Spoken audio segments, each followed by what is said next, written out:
welcome back to my channel. This is me Medicophilic, and for today's petty video, you know it from the title and thumbnail. So guys, before starting the video, I would like to tell just two things because there are two categories of people right now.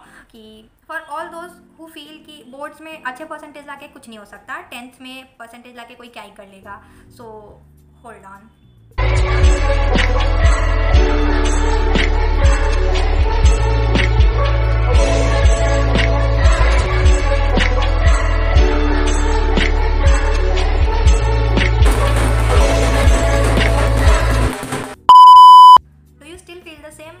I don't think so. And for all those people who are feeling कि कैसे होगा भाई 95% above कैसे होगा, ये तो बहुत ज़्यादा टफ होता है, बोर्ड्स है, लाइफ का फर्स्ट माइलस्टोन है. So let me tell you, scoring above 95% in boards is very very easy. 10th वाले boards are even more easier, and if you stay with me for the end of this video, till the end of this video, then you will feel कि ये और ज़्यादा easy है. So yes, without any further ado, let's get started.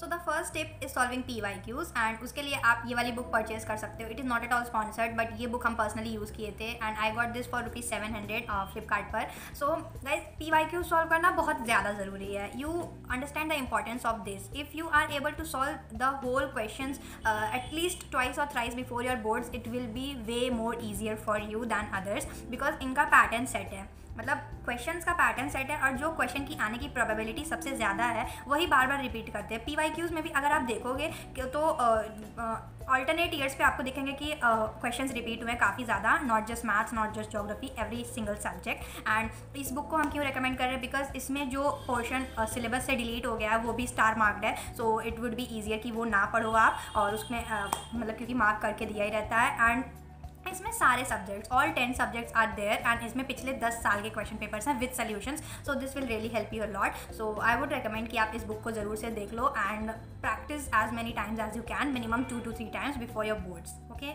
Moving to tip number 2. So the next tip is making use of mnemonics, and I will explain it with the help of an example.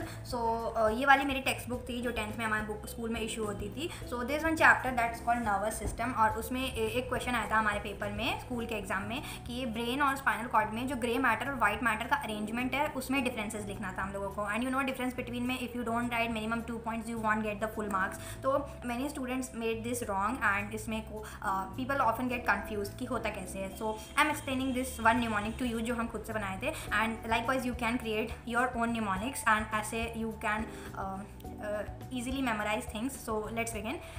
SNOW, snow. Remember the word snow, that means burf. So S stands for spinal cord, N stands for nothing, O stands for outside, and W stands for white matter. So S, spinal cord, and nothing. Outside in the spinal cord we have white matter, snow. And if we have white matter in the outside, so obviously inside we have grey matter. और अब बस इसका हमको reverse कर देना है. So we will get the arrangement of white and grey matter in the brain. And इसी तरह if you want to learn कि साइटॉन किस में होता है और एक्सॉन्स किस में होते हैं, तो जो the grey matter consist of cyton. I hope you get that. Grey matter consists of cyton. So that was it, and like this you can create as many mnemonics as you can, and I have so much of them.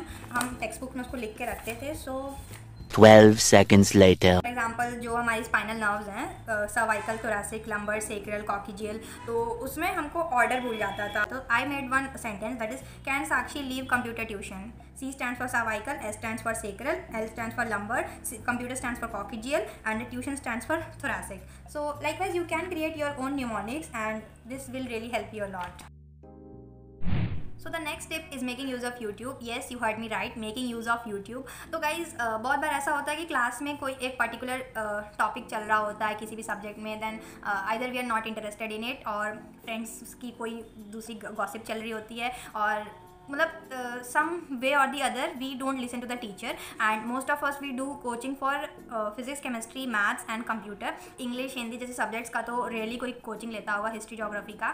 तो guys YouTube पे there are many channels that will help you and you must be knowing some of them, but let me list some of the channels that I personally used. And for all the students who are lagging behind biology, I'm going to reveal one very nice channel, that is DRUB Drub, Dr. Riddhi Unlocks Biology. She teaches extremely well. I've been following her since class 8, अभी तो नहीं, but वो 10th तक का syllabus is there on her channel and she teaches very well.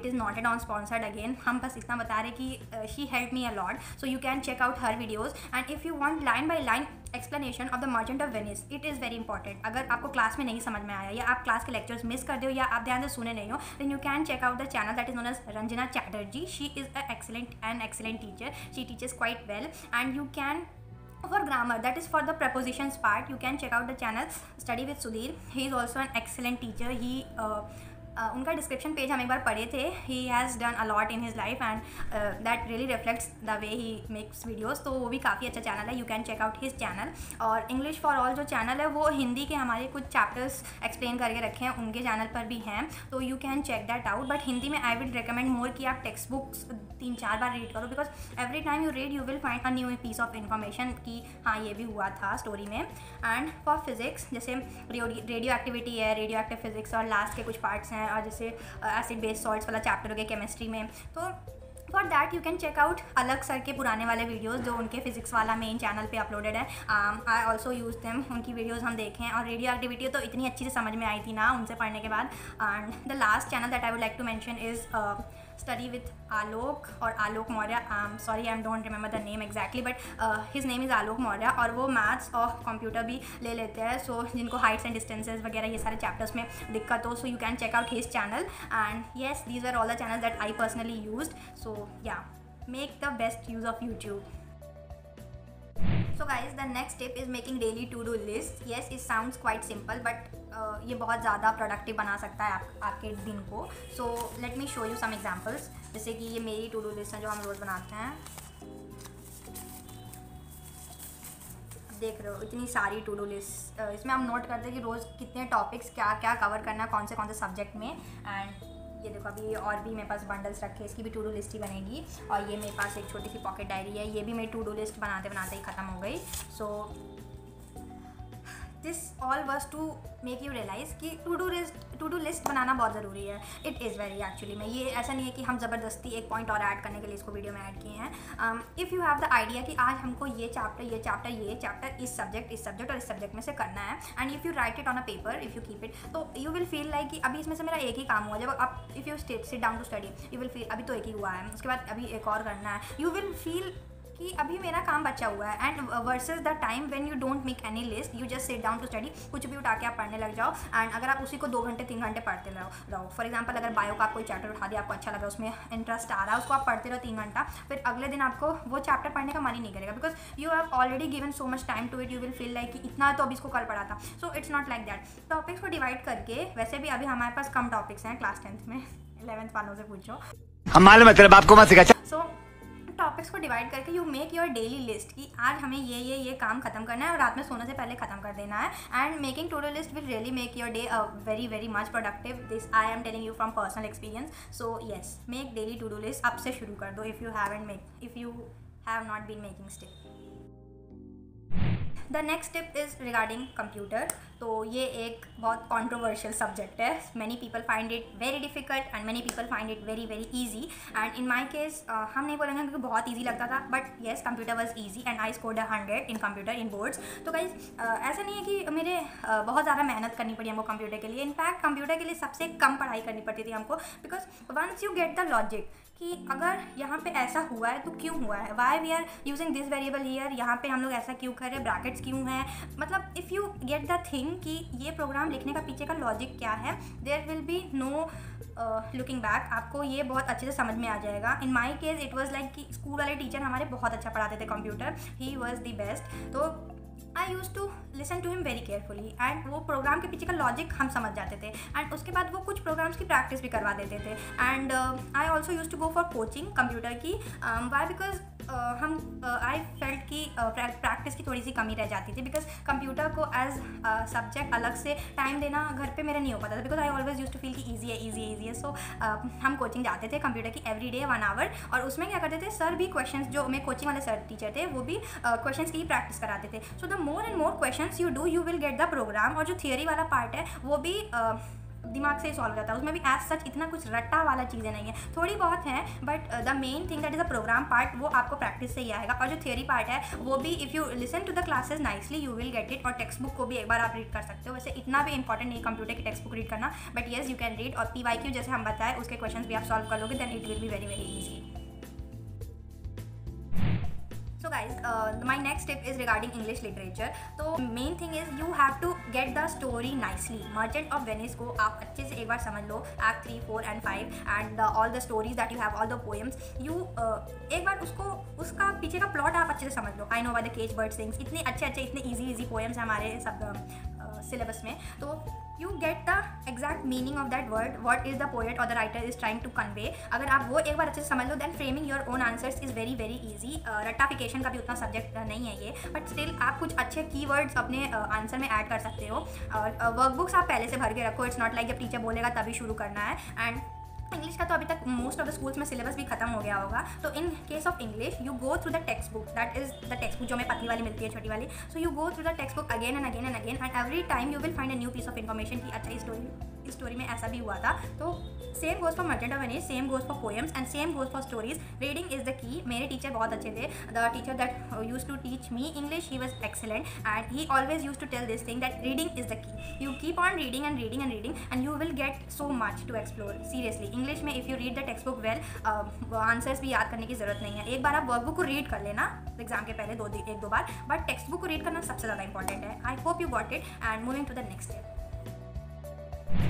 So guys the next step is making use of recordings and let me explain it a bit. तो हमारी biology के text book में I just counted 19 pages में circulatory system वाला chapter explained है। So the whole chapter is explained in 19 pages and if you have to revise, क्या आप वो 19 पेजेस शुरू से लेकर एंड तक रीड करोगे? No, you need a shortcut, तभी तो the difference will be created between you and others. तो guys what I use to do is कि ऐसे कोई चैप्टर का या हिस्ट्री भी, इवन ज्योग्राफी, जो हमको जो पॉइंट्स लगते थे इंपॉर्टेंट है इसके, that I use to speak and record. और जब भी when I am doing nothing या कहीं ट्रैवल करे कार से या कुछ भी, when I am not with my text books या मेरे पास टाइम कम है, I use to listen to those recordings and if you want examples I will show you, I will add them in this particular video itself, 2-3। What is an antigen? Chemical that can induce immune response. What is an antibody? Proteins that are produced in response to antigen. Location, antigen, surface of RBC, and luckily I have not deleted them, I don't know why, but वैसे तो हम अपना phone का storage खाली करते रहते हैं, but I have those recordings जो हम 10th में बनाए थे and I will show you how I used to do them. And Mitali, if you know, she's a med tuber and she is currently in MAMC and she scored 700 out of 720 in NEET, so she also used the same thing. So this is very very productive and you can save a lot of time by making use of phone ki recordings. So yes. So guys, this is the last tip and I don't think this is a tip, this would be a piece of advice and ये काफ़ी important है बताना। तो screen time, इसको manage करना काफ़ी ज़रूरी है और काफ़ी मुश्किल भी है। I know many of you there will be people की once you start scrolling YouTube shorts, आधा घंटा कब निकल जाता पता ही नहीं चलता है। So the best way is to set timers on your app. हम ऐसा किए थे अपने बोर्ड्स के टाइम पे भी और पहले से भी, नवंबर से ही हम स्टार्ट कर देते। I put 5 or 10 minutes timer on all the apps. और सोशल मीडिया पर वैसे भी हम ज़्यादा नहीं थे, I only use Snapchat and that I am still using. तो for all those apps you can set timer, जो आपको ज़रूरी नहीं है कि अभी हम वीडियो में पहले बताया कि यूट्यूब से you can make use of some channels, तो obviously you will not put timer on such app जिससे आपकी पढ़ाई हो रही है, but still you can put timers on the app such as Instagram, Snapchat, if you are there, Pinterest, WhatsApp, जो app आपको that you use for your pleasure, तो आप उसको थोड़े टाइम के लिए temporarily you can either disable your accounts there और you can set timers and this is very important guys. Phone is a boon and a Ben both, तो इसमें आपको अपना टाइम नहीं वेस्ट करना है। The thing that you have in your life now, the time that you have in your life now will never come back to you again, and boards ka once you score whatever your score will be, that will be a watermark on you for the rest of your life. So abhi ka time bahut crucial, it is very very important. So December, January, February, give it your all and do the best. So yes, that was all for today's video. Moving to the outro. So guys, that was the end of today's video. Thank you so much for watching. Thank you so much for staying till the end. I hope that you found this video productive and useful. If you have some more questions still, then you can contact me here or you can comment down below. And also you guys let me know what you want to see the next, because I will be more than happy to bring out such content. हमको भी पता है कि time बहुत ज़्यादा important है आप लोगों के लिए. And also one thing जाने से पहले, that I have really worked very hard for this video. Seriously, Diwali में जब घर गए थे, still उस सब सेलिब्रेशंस के बीच में भी I managed to shoot the things. मेरी text books, most of the text book जो 10th में हम यूज़ करते थे वही हैं. कुछ ही टेक्स्ट बुक्स यहाँ पे हैं जो हम यूज़ किए इस वीडियो में. So yes, appreciate my efforts. Like, share, subscribe and meet you in my next video. Thank you so much for watching. Bye bye.